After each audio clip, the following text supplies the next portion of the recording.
পঞ্চগড়ের বিভিন্ন সীমান্ত এলাকায় অবৈধভাবে পুশিন ঠেকাতে ব্যস্ত বিজিবি সহ স্থানীয়রা। সীমানায় বিজিবির বাড়ানো হয়েছে টহল।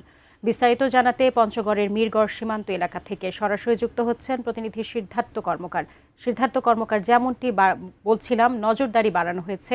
এই বিষয়টি আপনি কিভাবে দেখছেন? সেখানে কি চিত্র এই মুহূর্তে আমাদেরকে জানাবেন।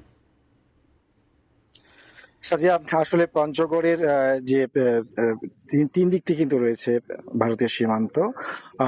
এখানে 278 কিলোমিটার জুড়েই এই সীমান্ত অবস্থিত এবং এই সীমান্ত রক্ষায় কিন্তু দায়িত্ব পালন করছে পঞ্চগড়ের 18 বিজিবি সদস্যরা। এছাড়া ঠাকুরগাঁও 50 বিজিবি এবং নীলফামারী 56 বিজিবি সদস্যরা।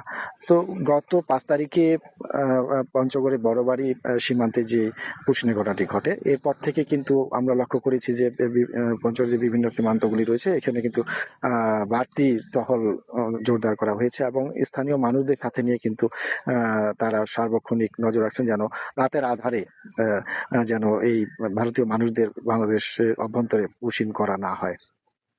এবং স্থানীয় মানুষ তারা কিন্তু বলছেন যে আসলে যখন দেখা যায় যে রাতের আধারে ভারতীয় সীমান্তরক্ষী বিএসএফ তারা কিন্তু তাদের যে সীমান্তে যে বাতি রয়েছে সেই বাতি তারা কিন্তু নিভিয়ে দিয়ে তারা কিন্তু এই তাদের মানুষদের বাংলাদেশ অভ্যন্তরে পাঠানোর চেষ্টা করে।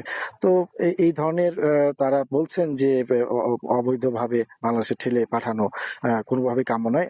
আন্তর্জাতিক আইন মেনে তারা যেন এই যদি তারা বাংলাদেশের নাগরিক হয়ে থাকেন যেন আন্তর্জাতিক আইন মেনে এই প্রক্রিয়াটি যেন তারা সম্পন্ন করেন।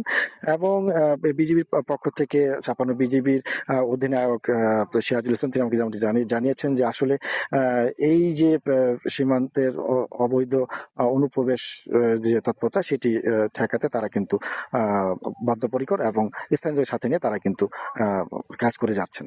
তো এই ছিল আমার কাছে পঞ্চগড় থেকে।